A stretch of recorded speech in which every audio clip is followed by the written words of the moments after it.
What's up, gentlemen? This is Rising Phoenix Podcast, the podcast about how to rise up after your divorce. I'm your host, Michael Rhodes. Let's get into it. Joining me today is Lisa. Lisa, let's just jump right into it and tell us a little bit about yourself and your divorce story. So my divorce story all started almost 13 years ago now. Wow. Yeah, it's been a while. And it was a very sudden divorce, shall we say. I had been with my now ex-husband for 16 years, married for 10. And I thought everything was completely fine. I mean, from my perspective, everything was good. I was across the country visiting my dad. And during that time, talking with my husband every day, love you, miss you. We were planning a trip for the following weekend, totally normal. And then I get a text out of the blue that said, I am very sorry to be such a coward leaving you this way, but I'm leaving you and leaving the state. And that was literally the last contact that I ever had with him. So 16 years, text message, nothing more. Wow. The look on your face. I didn't, I don't know if I must have missed that part. I mean, I know the rest of the detail. I didn't know that was the last communication you had from him. That was it. I mean, obviously I called, I texted, I did all the things, Sure. And there was nothing. My dad got me on a plane. We got back to Atlanta where I live, which there's a story there with my dad too, which might be interesting to get into. But anyways, get back to Atlanta. The hard part, and this is the part that still gets me, he had left, we had 3 dogs. He had left them locked in the basement. Called a friend when I was still en route who took care of them, but lucky they were alive because they'd been alone for days without food or water. But get back to the house, and he had cleared out like his clothes, which he's gone, cleared out his clothes, took his computer. What kind of was weird right away though, is he took like all of our files, so like all our tax returns and all of our financial documents were gone. And he left a typed, unsigned letter on the kitchen island in duplicate. I don't know why. And the letter was a mixture of kind of nothing, promising that he would contact me soon, and then blaming me for stuff, which didn't make sense in the context of everything. And obviously I was shocked. And I was confused. I mean, that it was kind of shock and confusion were the first things that I was experiencing. Where is he? What's going on? What's happening? Right. And so I got online, and remember, he took documents. And so I had to do everything I could to try to figure out what was going on. Well, he had changed passwords in like our bank accounts and that kind of stuff. But the good thing of being together for so long, I could get into those because I knew the answers to all those little secret questions. Right. So started getting into those things, and I found out that not only was there no money in the accounts, like negative, which should not have been the case. He had maxed out credit cards in my name. He had taken out, like opened up other lines of credit and had maxed them out. And I saw spending in all of this that made me suspicious that there was an affair or affairs, like all of that. Right. And so, which kind of at least made some sense with the other things I was seeing. It was like, okay, that kind of explains a little bit. Right. So then with the way our email was set up, because he had an email with a business he had started, I was able to see his junk email. So not his regular email, but his junk email. Okay. And so in amongst like all the, Banana Republic ads and all that junk, there was an email that said, that was from a band that was saying that he had not paid them yet for the wedding. Wow. And yeah. And this was like 5 days after he left, I stumbled upon this email. And at this point, I'm already like contacting an attorney and all this, like trying to get myself protected, really. Right. Lots of sleuthing, long story, but yeah, he got married just a few days after leaving me. We were still legally married. that's bigamy. That's not legal. Yeah. So I contacted I also did sleuthing. I found out where she was, and then by extension where he was. Okay.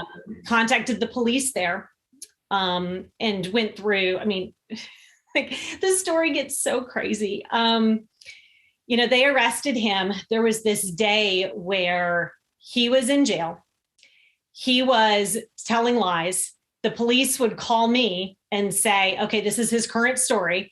I would go through whatever documentation I could find, email them something to refute what he was saying. And apparently they just kept stacking up proof on the desk in front of him, and he just kept lying. During this point, I also talked to his other wife, as you do. Yeah. Just, a normal day. And found out from her, back up. I also saw signs in the house that there had been a woman in the house. And so once I found out about her, I assumed, logically that was who it was. Right. Found out from her, no. She was completely a victim in all of this. She had no idea. They had met 3 months previously in Vegas. So yeah, she only knew him 3 months. She'd never been to Georgia, never met any of his friends or family, nothing, and just married this guy. Well, that kind of speaks to, no offense to the lady, but I know. I know.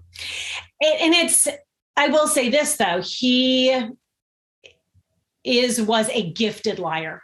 Mm-hmm. And so I can see how she could fall for it. I was with him 16 years and was completely blindsided because he created documents. When the creditors started calling, he cut the phone lines and pretended that the phone wasn't working and went through this whole rigmarole. Of, pretending to fix these phone lines. Then I found out after he left, I found where he cut them.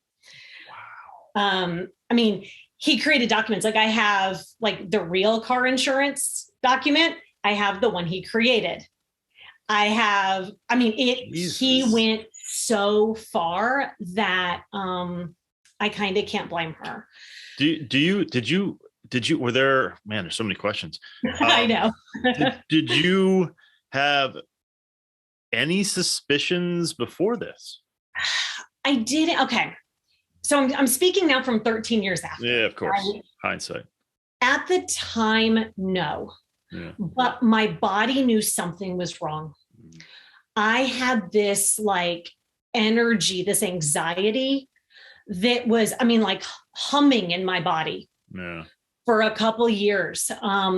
And I blamed it on work. I was a teacher, very, very high stress, bad situation at school. So I just kind of brushed it off as that. Yeah.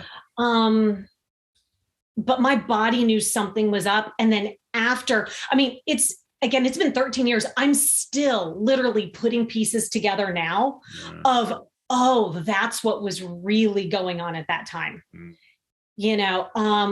So did you find out at a certain point, he had been doing this for years in terms of cheating and stuff? So I don't know everything. I never will. Yeah. I was able to find out because I could get into some of the bank account stuff and all that. I could tell at least 3 years, and to get access to documents older than that, I would have to submit a special form and everything. And I was why? At some point it just doesn't matter. Yeah. They're deaf. Go ahead. Yeah. What point did you get to that realization where it was it's not doing me any good to dig? Oh, that took a while. I bet. Yeah. At first, really until the divorce was final, which was 8 months after, I was obsessive about details. Yeah. And part of that, I think, was because I knew nothing. Yeah. And finding details kind of made me feel safe. Yeah. And I felt like I needed to know in order to heal. Yeah. But then I promised myself, his other wife, they were still together at the time of the divorce. She kept a blog.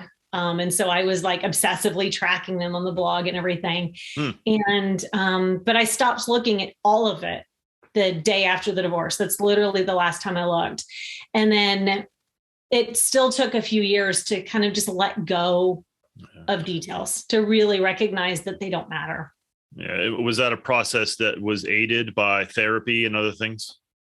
So I only did a little bit of therapy at the very beginning, which was probably kind of too soon because it was such intense trauma.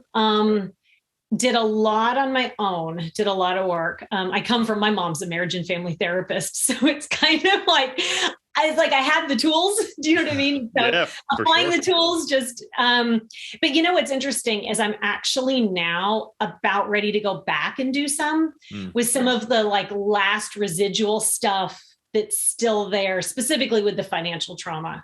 That I'm finding that it's kind of holding me back some. How much did you blame yourself? Oh, a lot. And it didn't help that he blamed me. He attempted suicide right out of jail. And he sent my mom and his other wife this suicide letter. And the entire thing was blaming me. Jeez. And what's so hard about it is I have my faults. Absolutely. And looking back now, I can pinpoint the things that I did or didn't do that helped create this environment where this could happen. And it helped where I didn't see what was going on. Right. But the things that he blamed me for it was complete projection. Yeah.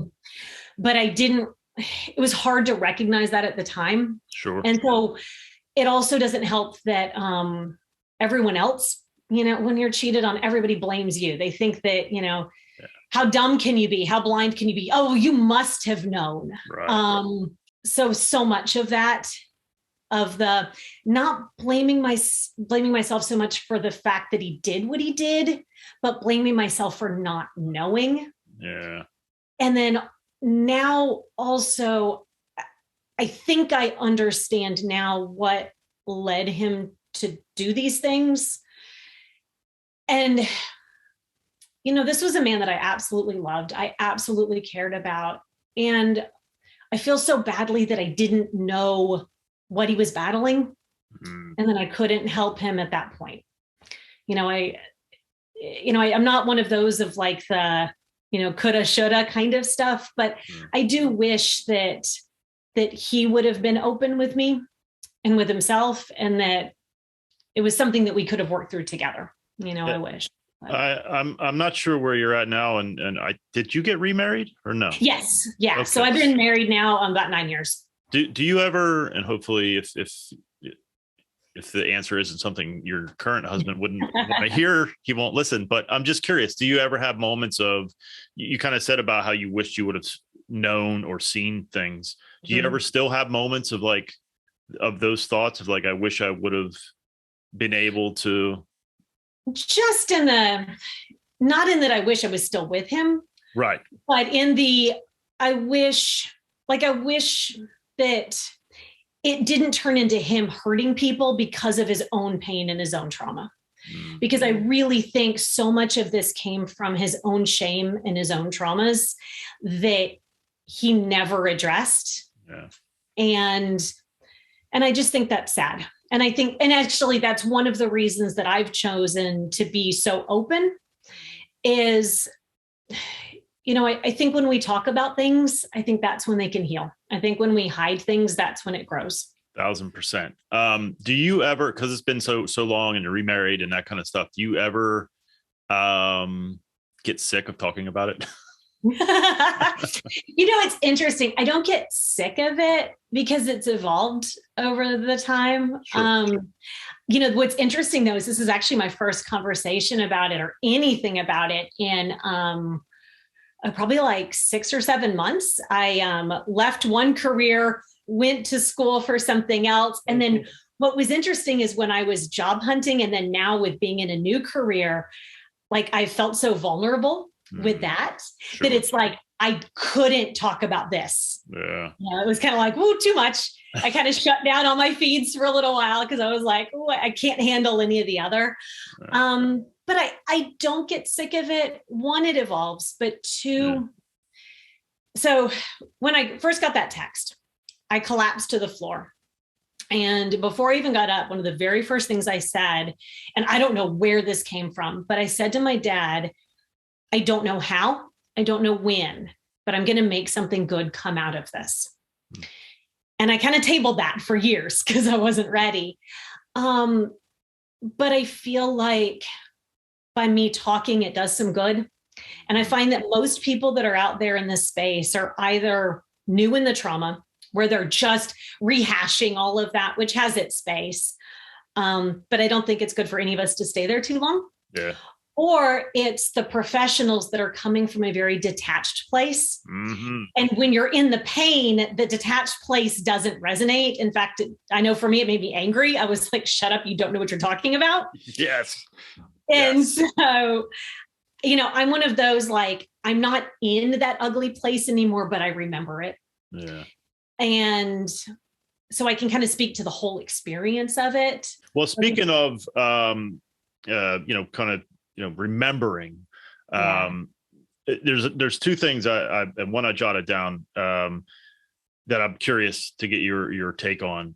You obviously were betrayed, and I'm curious as to how you got over such a kind of. I know, I hate that phrase. Yeah, I'm not sure if that's it.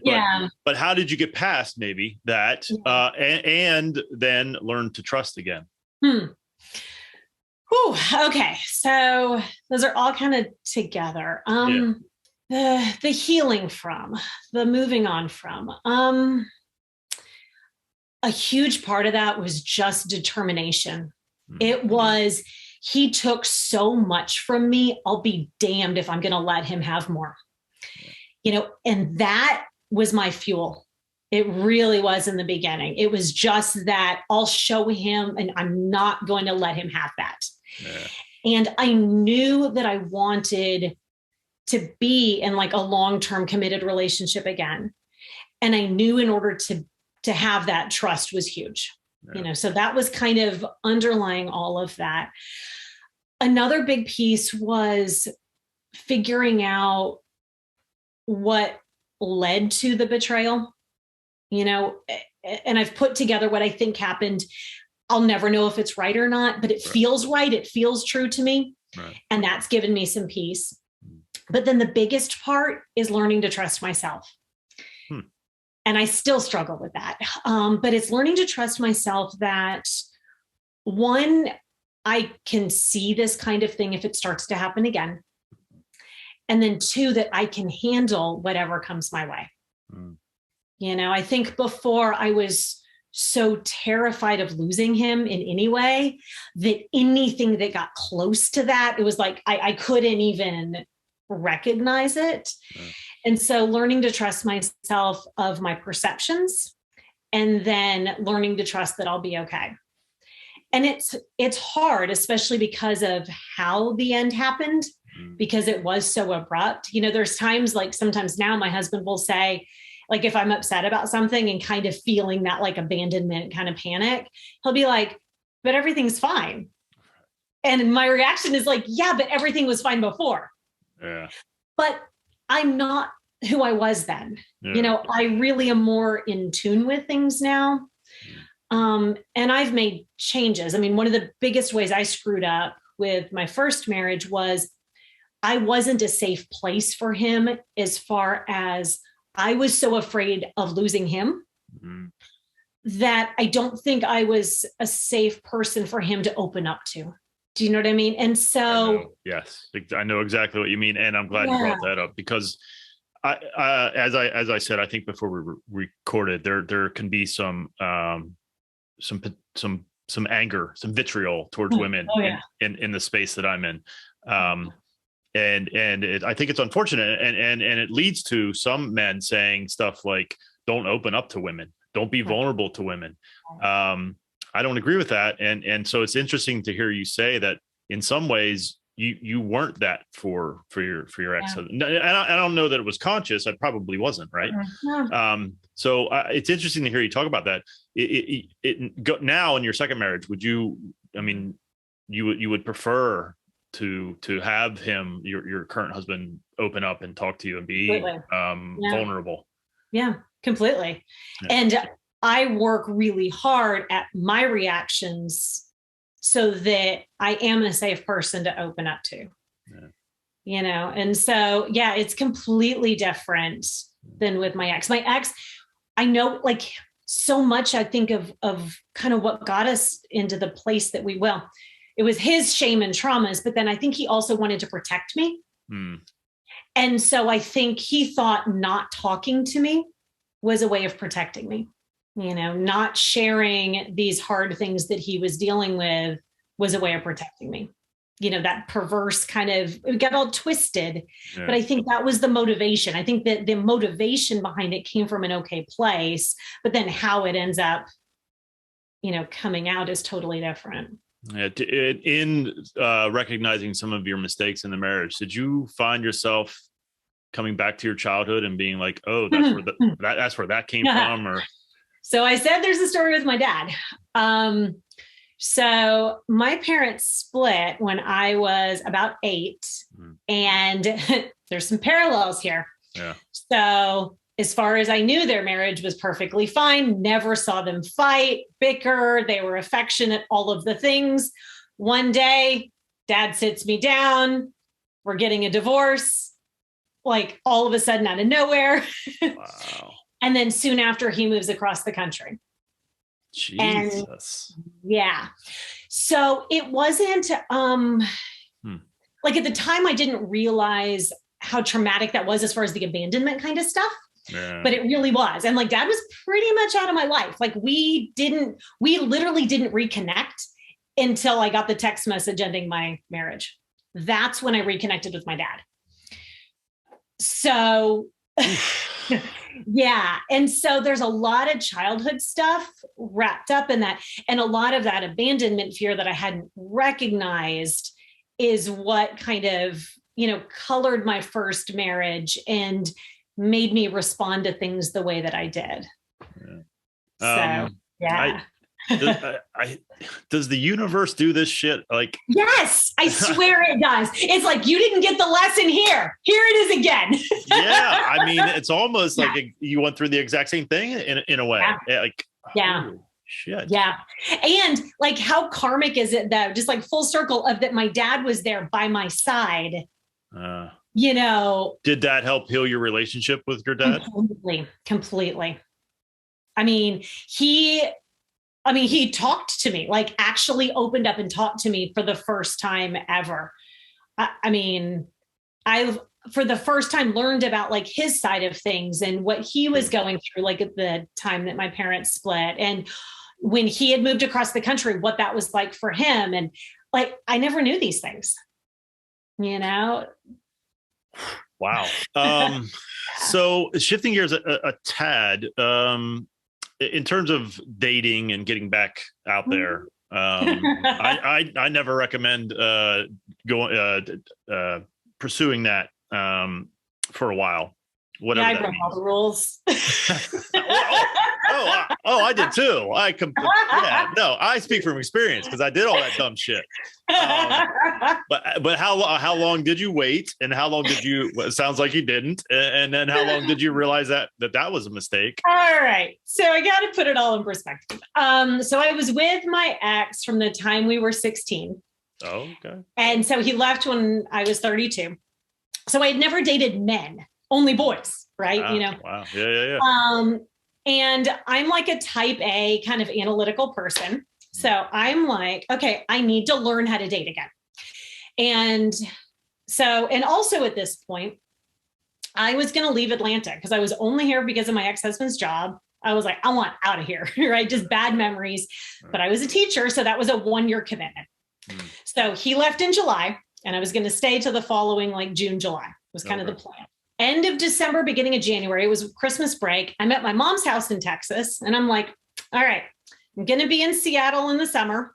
I want to start dating then, like actually like really start dating, but I don't know how to date. Right. So I need to learn how to date first.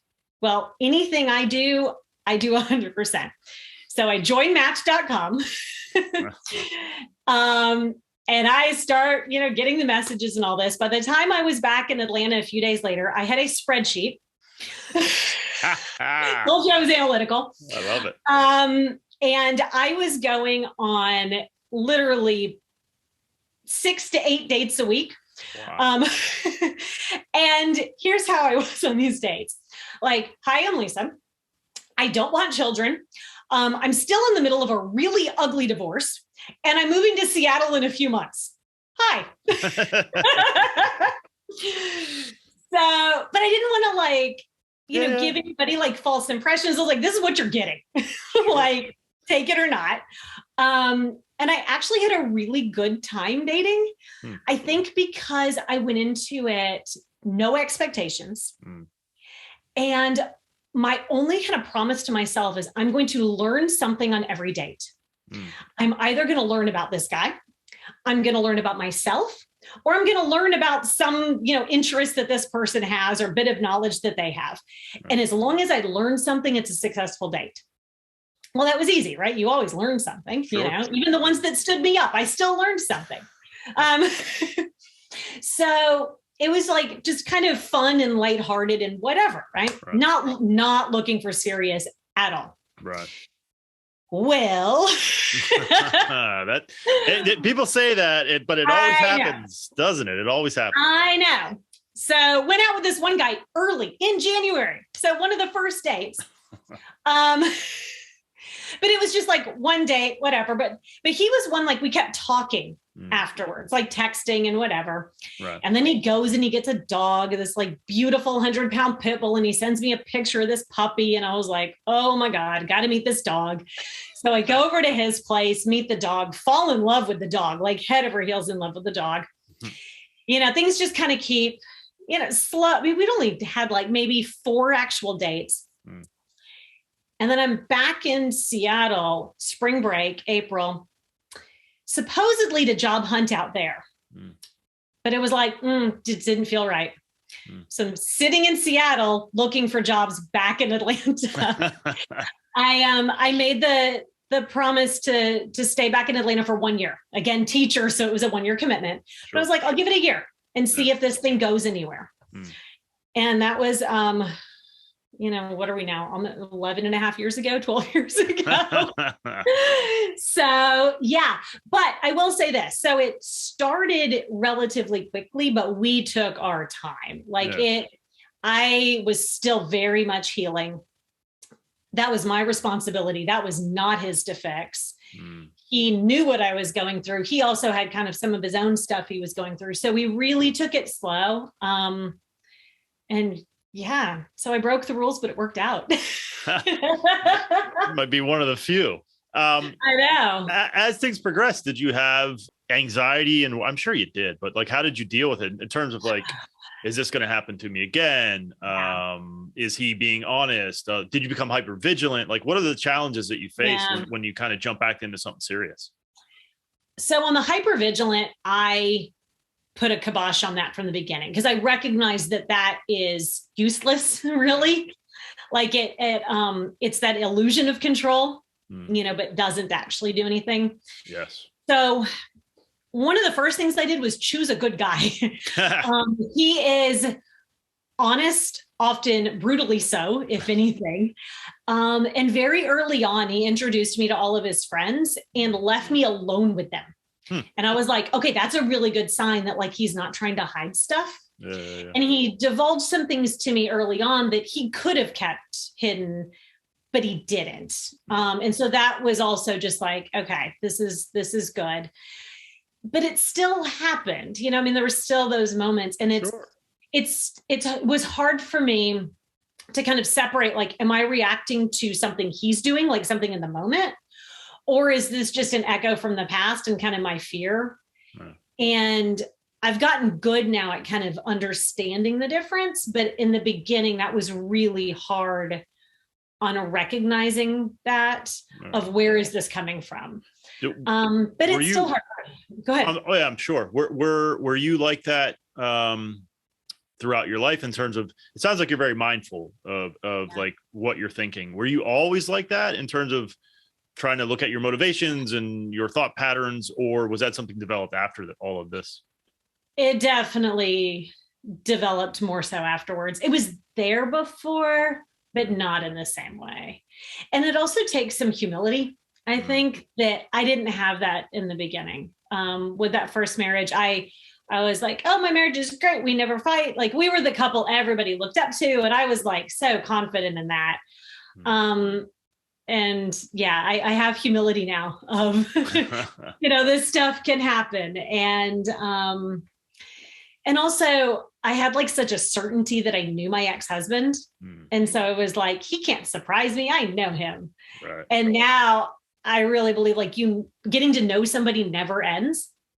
And so I keep that kind of curiosity going now of, I don't know my husband completely. I never will. And also the person he is today is not the same person he's going to be a year from now because we all change. Yeah. Stay curious, I think, right? Yeah. Stay curious. Exactly. In terms of, because I'm just trying to think of some of the things that we as men face, the challenges we face with this. And it's interesting to get a female perspective from someone who's gone through it. So in terms of like telling people, friends and family and all that kind of stuff, like how did you approach that? Like what did you say? Well, with mine, I mean, it was all over the news and everything. So there was no staying quiet. And also I needed a lot of help in the beginning. It was all hands on deck. I mean, one of my coworkers, he kind of took it on himself to feed me because I wasn't eating. I mean, I dropped so much weight. And so he was the one at work. He's like, you need to eat. Here, I brought you fruit. Eat this.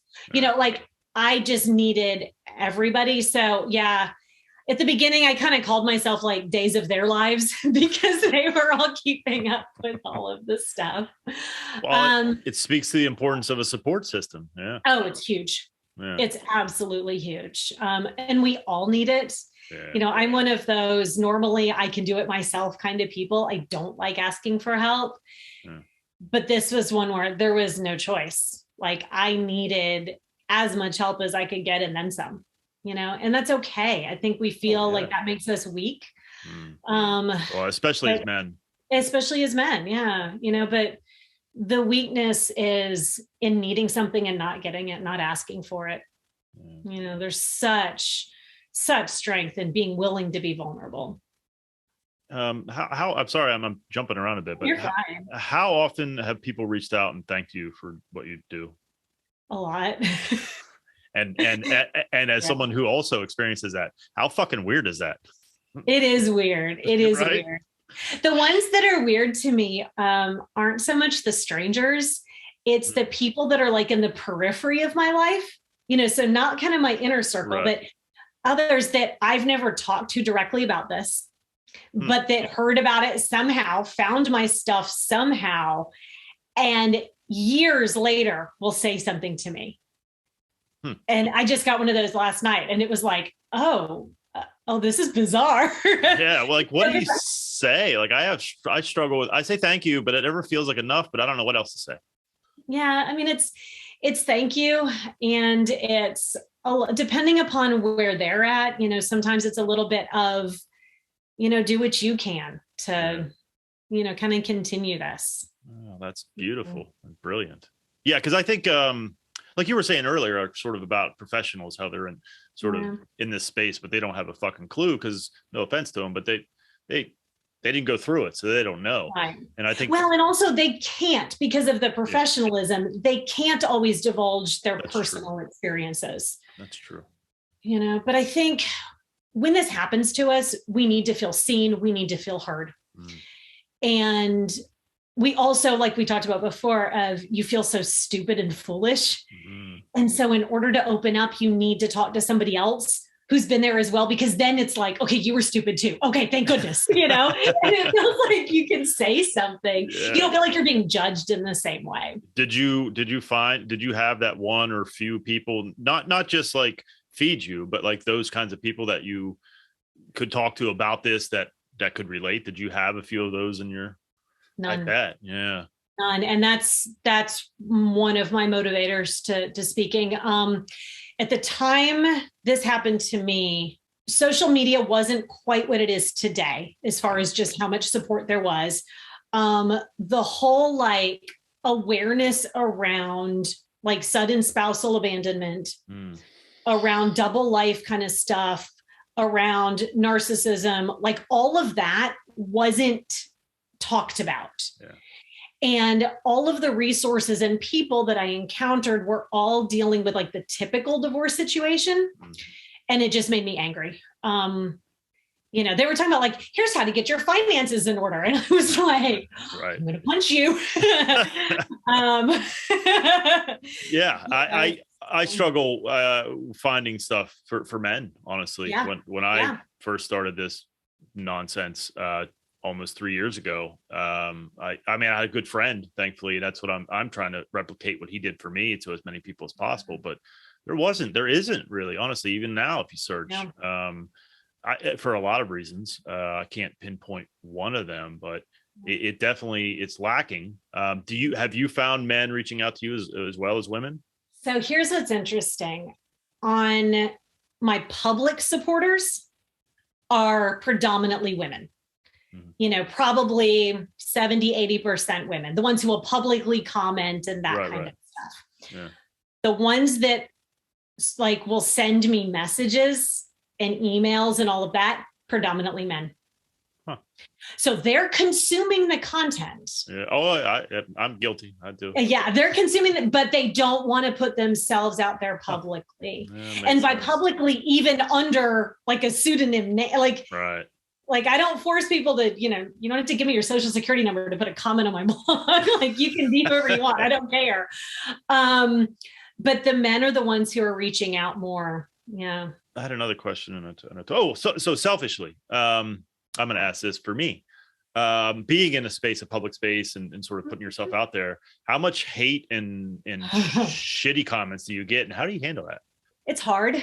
That's why I kind of had to tap out for a few months, because it was like, I'm vulnerable. I don't have the skin for that right now. Yeah. What I try to remember is most people consuming my content are in pain. Yeah. And so they're speaking from that place. Yeah. And a lot of them are very raw. And I think back to where I was, the first year afterwards. And, it wasn't good, and I said a lot of hurtful things to people. And it's a very selfish time, as well. You're so focused on just your little world. And so I try to remember that that's where they're coming from, and that it's not personal. Sometimes I'm more successful at that than others. But I do limit it. Like I had to kind of stop reading YouTube comments because that's the one where I feel the most vulnerable creating. Yeah. And I was like, if I read these comments, I can no longer create, because then I'm in my head when I'm making things. So I just need a little more distance there. How much of that, and I'm always curious about this stuff in terms of man versus woman. Like I'm a dude, obviously, but like no one's going to comment on, at least it hasn't happened. I don't think it will, about my hair, or I don't have any, but like, how pretty I am or whatever. Yeah. The appearance ones are the ones that bother me the most. And the reason is I'm not some like lifestyle blogger. Like I'm not about my appearance. I'm not out there like, here, let me show you how I'm doing my hair today, or whatever that happens to be. Right. And so those are the ones that bother me the most, just because it has nothing at all to do with like what I'm putting out there. Yeah. Do you know what I mean? I don't know. Yeah. Well, I think about this not often, but I think about it in terms of being a woman and putting yourself out there, and how much your appearance is such a huge part of it, right? The first TV appearance that I did, one of the comments was, well, no reason he left her. Look at how big her forehead is. Like, what the hell?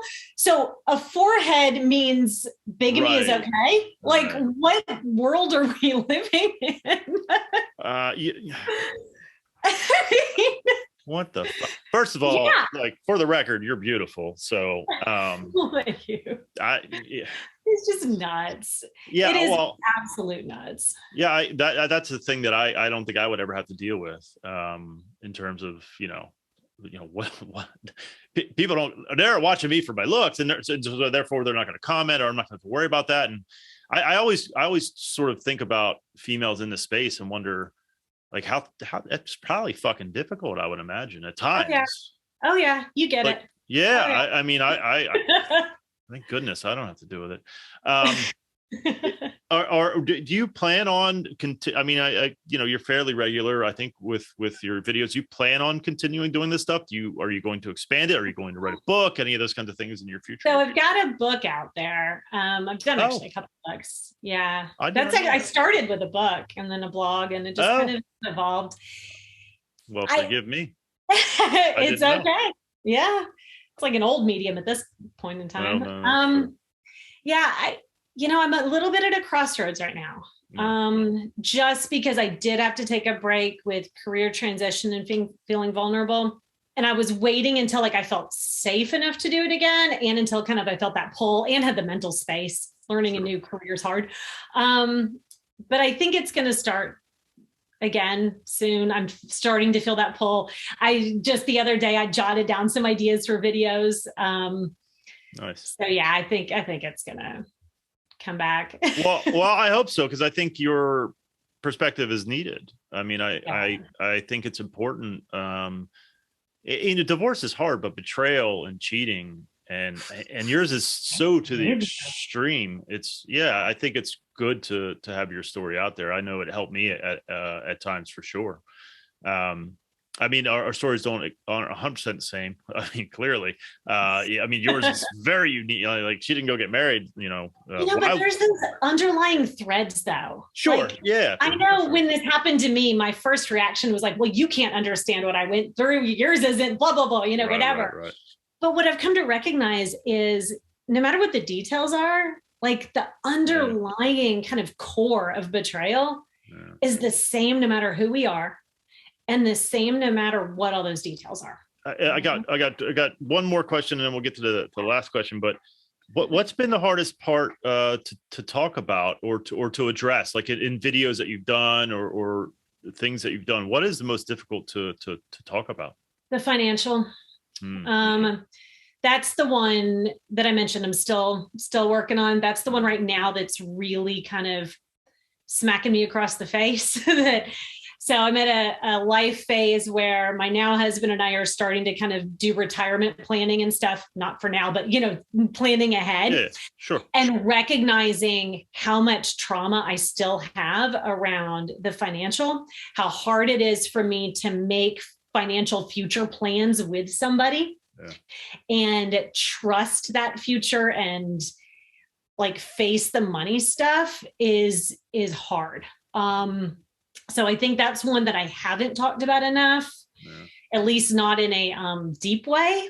And it's one that I'm still working on, of how it's really impacted kind of my attitude towards money and how much that impacts everything. It's a big one. So yeah. Yeah, I know the feeling of that. Half of my retirement savings are wiped out. It's yeah. Well, Lisa, thank you so much for doing this. The last question that I ask everybody is, what words of wisdom would you impart to a man who's just beginning this journey, whether he just got the papers, he just got that text, or she just left? It wasn't text. Hopefully not that one. But what would you say to that man? So a few things. First, I just want you to know and trust that there is life on the other side of this. That the way that you feel right now is not the way that you will always feel. You're not going to ever be at a point where it's like this never happened. This is always going to be a part of you. This is always going to be something that has changed you. But it's no longer going to be a part of every breath that you take. It's no longer going to be a part of every thought that you have. So just know that there is life on the other side. Also, and I know that this can be so hard for so many of us, ask for help. It is out there. I know that you may think that you're being strong by being quiet. You may think you're protecting those in your life by not burdening them with whatever it is that you're feeling, but people want to help you. Please ask for it and accept it. This is too much to handle alone, and there is absolutely no shame in asking for help. I couldn't say it any better. That was beautiful. Thank you for saying that. Where can people find you besides YouTube? But what are all the different ways people that really made me emotional. Thank you for saying that. How can people find Lisa? So probably one of the easier ways is Lessons from the End of a Marriage. That's the name of my blog and my book. Okay. And then on Twitter and Instagram, I'm at Still Learning to Be, and that's the number 2, the letter B. So Still Learning to Be, because I think we're all still learning. Yeah, well, I agree with that. We if we aren't, we need to be. Exactly. Sure. Something's wrong. Yes. Well, thank you so much, Lisa. I really, really appreciate it. Hopefully we can do it again. I encourage you to not that you need it from me, but to keep doing what you're doing, because it's definitely helped. This is good. This kind of lit that little fire under me. Like, okay, good. Might be time to get back out there. I'm glad to hear it. Thank you for doing this. I appreciate it. Absolutely. Thank you. Thank you so much for watching and or listening. Thank you to Nick Coyle and Lifer for allowing me to use their song, Born Again, which you're hearing now and at the intro to the podcast. Thank you to Justin Dillahanty and all of my brothers at the Alpha Code. Please visit the website, risingphoenixpodcast.com, to connect with me and other like-minded men who are looking to thrive and grow after their divorce. And remember to surround yourself with people who add value to your life, who challenge you to be greater than you were yesterday, who sprinkle magic into your existence like you do to theirs. Life is not meant to be done alone. Find your tribe. Take care.